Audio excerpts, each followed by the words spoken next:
पूरे देश भर में कल यानी 7 जुलाई को रथ यात्रा निकाली जाएगी। अगर हम धनबाद के बारे में बात करें तो धनबाद में प्रत्येक वर्ष इस्कॉन धनबाद की ओर से काफी भव्य और एकदम अलग अंदाज में रथ यात्रा निकाली जाती है, जिसकी तैयारी महीनों पहले से की जाती है। आपको बता दें कि कल ही रथ यात्रा निकाली जाएगी और इसके बारे में हम विस्तार से बातचीत करते हैं। हमारे साथ यहाँ पर इस्कॉन के धनबाद मैनेजर नाम प्रेमदास जी मौजूद है। हम सीधा उनसे बातचीत करते हैं, जानते हैं कि इस्कॉन की ओर से इस बार रथ यात्रा को लेकर क्या कुछ तैयारियां की गई हैं। सबसे पहले बहुत बहुत स्वागत है। हरे कृष्णा।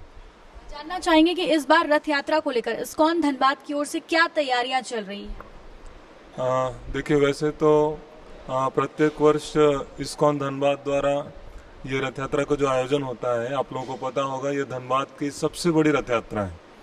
तो पिछले बार भी करीबन 25,000 लोगों को केवल प्रसाद हम लोगों ने वितरण किया था। तो इस बार हम लोग अपेक्षा कर रहे हैं कि करीबन 30 या 40,000 लोग आएंगे। तो इतने सारे भक्तों के लिए सबसे पहले प्रचुर मात्रा में भंडारे की व्यवस्था की गई है। जितने भी भक्त लोग आते हैं उन सब के लिए प्रसाद की व्यवस्था होती है।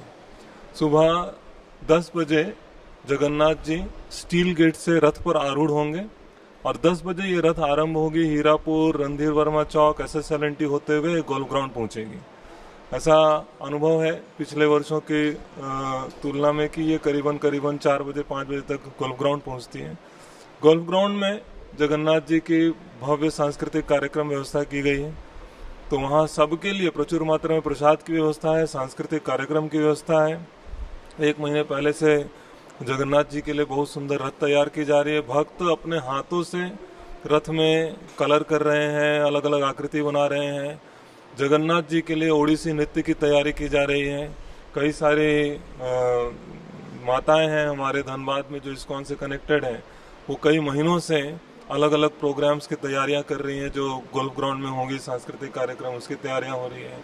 सारे भक्तों के लिए जगन्नाथ का जो बहुत प्रमुख प्रिय है खाजा प्रसाद, वो तैयार किया जा रहा है। कई किलो खाजा की तैयारी जो है वो धनबाद में हो रही है या बाहर से आप लोग? नहीं, ये सब कुछ हमारे इस्कॉन के भक्त, जो समर्पित भक्त हैं, 16 माला जप करने वाले जो भक्त हैं, वही लोग बनाते हैं।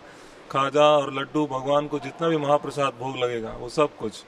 इसके अलावा जब हम लोग रथ पे आ रहे होंगे, जो पूरे रास्ते भर में जो रथ मार्ग में जितने भी श्रद्धालु रथ खींच रहे होंगे, लगातार उनको रथ से प्रसाद वितरण होता है।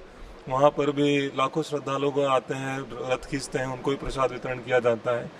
और रास्ते में जगह जगह पर कई सारे श्रद्धालु भक्त हैं, वो भी अपना स्टॉल लगाते हैं, पानी, फ्रूटी, फल, कई सारी चीज़ें, ताकि जो श्रद्धालु भक्त रथ खींच रहे हैं उनको भी आनंद की अनुभूति हो, उन्हें उत्साहवर्धन होता रहे।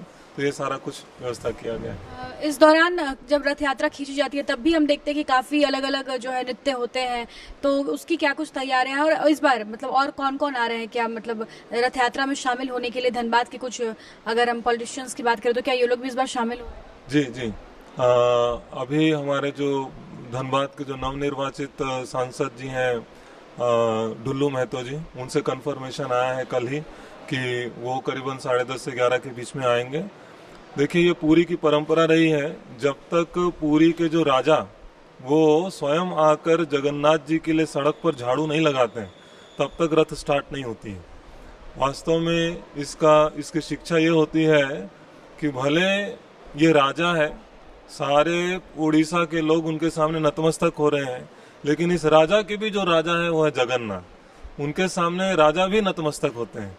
तो इसी परंपरा का पालन करते हुए हम लोगों ने प्रयास किया है कि यदि डुल्लू महतो जी आएंगे, वो सुबह सांसद जी, तो वो पहले जगन्नाथ जी की आरती करेंगे सड़क पर। जब वो झाड़ू से सड़क साफ करेंगे, उसके बाद जगन्नाथ जी का ये रथ आरंभ होगा।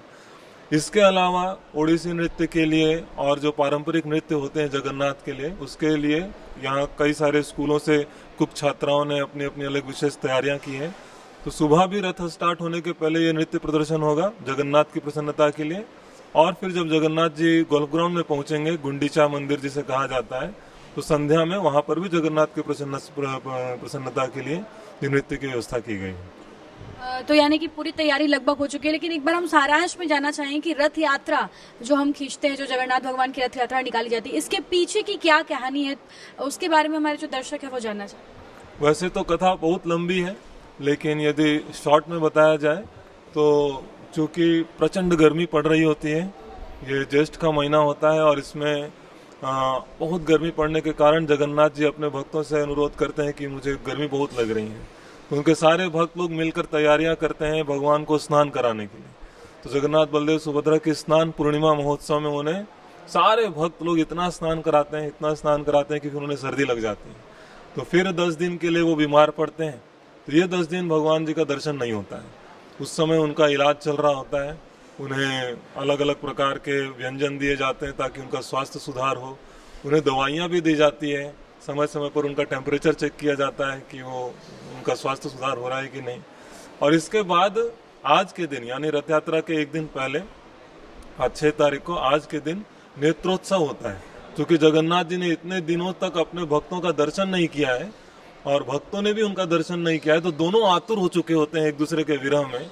और आज के दिन जैसे जगन्नाथ जी का स्वास्थ्य सुधार होता है और वो बाहर आते हैं भक्तों का दर्शन करने के लिए, तो भक्तों के नेत्रों के लिए ये एक उत्सव है कि उनको इतने दिन के बाद अपने प्राणनाथ जगन्नाथ जी का दर्शन हो रहा है। तो इस उत्साह में आज चूंकि जगन्नाथ जी दर्शन देते हैं, ये नेत्रोत्सव मनाया जाता है। तो आज नेत्रोत्सव का समय है, आप देख सकते हैं काफी सारे भक्त लोग आए हुए हैं, उनके लिए भरपूर मात्रा में प्रसाद की व्यवस्था की गई है। और फिर जगन्नाथ जी देखते हैं कि मैं इतने दिन नहीं था, कई भक्तों का दर्शन नहीं कर पाया, कई लोग आए हैं आज दर्शन करने, लेकिन अभी भी बहुत सारे लोग हैं जो बाहर हैं और दर्शन करने नहीं आ रहे हैं।